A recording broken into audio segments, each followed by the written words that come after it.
मुझे इस सदन में उस विभाग पे बोलने का अवसर दिया जो किसी भी राज्य की आत्मा होती है और किसी भी व्यक्ति के ग्रोथ में अहम भूमिका निभाती है। एक बच्चे के जन्म के समय से ही अगर उस बच्चे के माता पिता को अगर अपने बच्चों की सबसे ज्यादा चिंता होती है तो उसके शिक्षा की चिंता होती है, और हर माता पिता चाहते हैं कि उनके बच्चे को अच्छी से अच्छी शिक्षा मिले और वो बड़े होकर अच्छी नौकरी या बड़ा नाम कमा सके। रोटी कपड़ा मकान जितना जरूरी है, शिक्षा का अधिकार भी उतना ही जरूरी है। महोदय, जब हम शिक्षा के ज्ञान की बात करते हैं, not only in India, Bihar education system was globally recognised. ये भगवान बुद्ध और महावीर की धरती है जिन्होंने अहिंसा और करुणा का पाठ पढ़ाया। लेकिन महोदय, मैं ये सदन को याद दिलाना चाहती हूं कि यह केवल दर्शन की भूमि नहीं है, ये विज्ञान की भी जननी है। इसी पाटलिपुत्र की मिट्टी पर बैठ के महान मैथमेटिशियन आर्यभट्ट ने दुनिया को शून्य और डेसिमल सिस्टम दिया। महोदय, अगर बिहार ने शून्य न दिया होता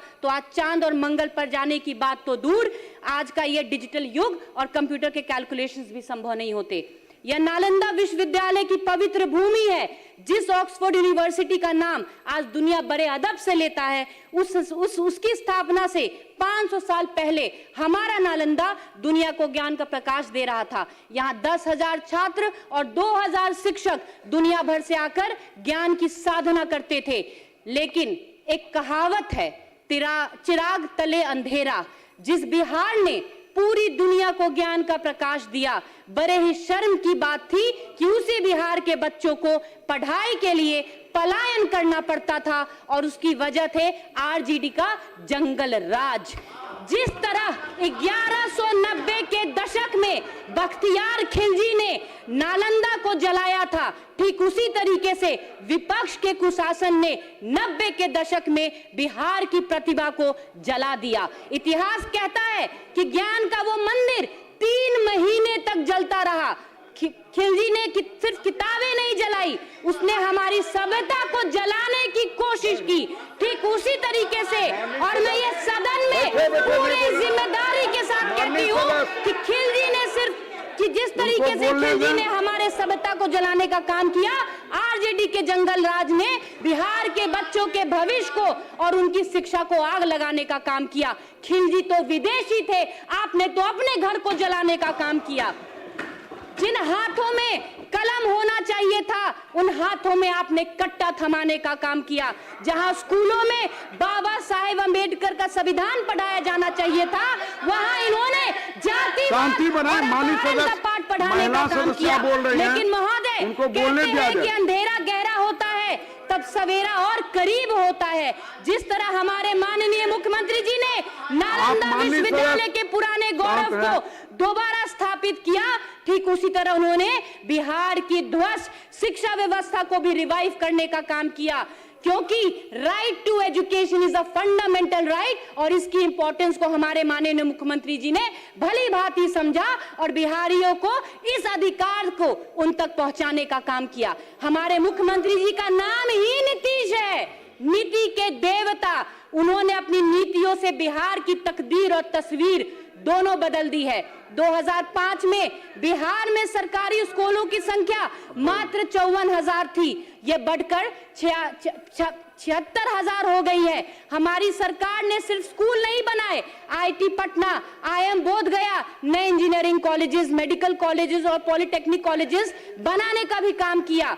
मैं एक महिला हूं, इसलिए इस बात को और गहराई से महसूस करती हूं कि 2006 में जब माननीय मुख्यमंत्री जी ने मुख्यमंत्री साइकिल योजना शुरू की, तो वो सिर्फ एक योजना नहीं थी, वो एक सामाजिक क्रांति थी। 9वीं कक्षा की लड़कियों को पहले 2,000 रुपए नगद और बाद में सीधे बैंक खातों में राशि दिए गए। ये योजना का असर यह हुआ कि स्कूलों में लड़कियों की संख्या बढ़ी और ड्रॉप आउट दर कम हो गया। मुख्यमंत्री जी ने सिर्फ साइकिल नहीं दी, उन्होंने बिहार की बेटियों के पैरों में गति दी, उन्होंने सपनों को उड़ान दी। अब 20 साल बाद वही बेटियां जब बड़ी हुई तो उन्होंने नीतीश कुमार जी को वोट दिया। ये है सच्चा बदलाव।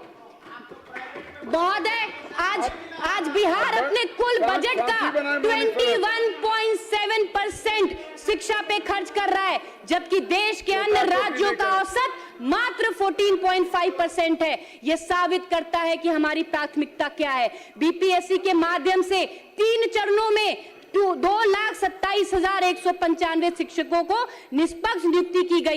आज वो देश में सबसे पहले रिजल्ट दे रहा है।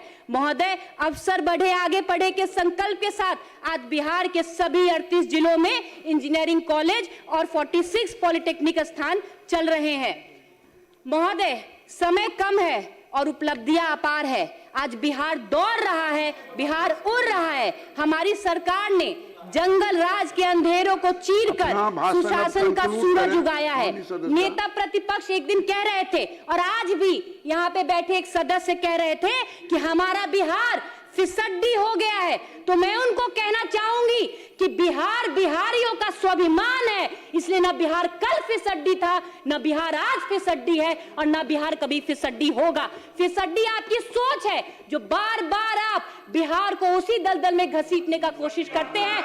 लेकिन बिहार के युवा और बिहार के महिला आज दीवार बन के आपके सामने खड़े होने का काम कर रही है। हमारे मुख्यमंत्री जी ऐसे मुख्यमंत्री हैं जिन्होंने बिहार के मिट्टी को माथे का तिलक, बिहार की मिट्टी को मां और बिहारियों को अपना परिवार समझ अपना पूरा जीवन बिहार को आगे बढ़ाने में समर्पित कर दिया। ये सरकार न रुकने वाली है, न झुकने वाली है, न थकने वाली है। और ना ही हम आपको ये बता दें कि हम बिहार के खोए हुए गौरव को सिर्फ लौटाएंगे नहीं, बल्कि इसे नई ऊंचाइयों पे लेके जाएंगे। इसलिए विपक्ष की बेचैनी बढ़ रही है, लेकिन हमारे मुख्यमंत्री के नेतृत्व में हमारा बिहार मुस्कुरा रहा है। इसलिए मैं विपक्ष को भी कहना चाहूंगी, जरा मुस्कुराइए, आप आज के बिहार में हैं। अंत में मैं चंद कविता कह के अपने बातों को समाप्त करना चाहूंगी। नजर नहीं है नजारों की बात करते हैं, नजर नहीं है नजारों की बात करते हैं, जमीन पे चांद सितारों की बात करते हैं, जो हाथ जोड़कर बस्ती को लूटने वाले भरी सभा में सुधारों की बात करते हैं। बड़ा हसीन है उनकी जुबान का जादू, बड़ा हसीन है उनकी जुबान का जादू, लगा के आग बहारों की बात करते हैं। मिली कमान तो अटक गई नजरें खजानों पर, मिली कमान तो अटक गई नजरें खजानों पर, नदी सुखाकर किनारों की बातें करते हैं, किनारों की बातें करते हैं। बहुत बहुत धन्यवाद उपाध्यक्ष महोदय।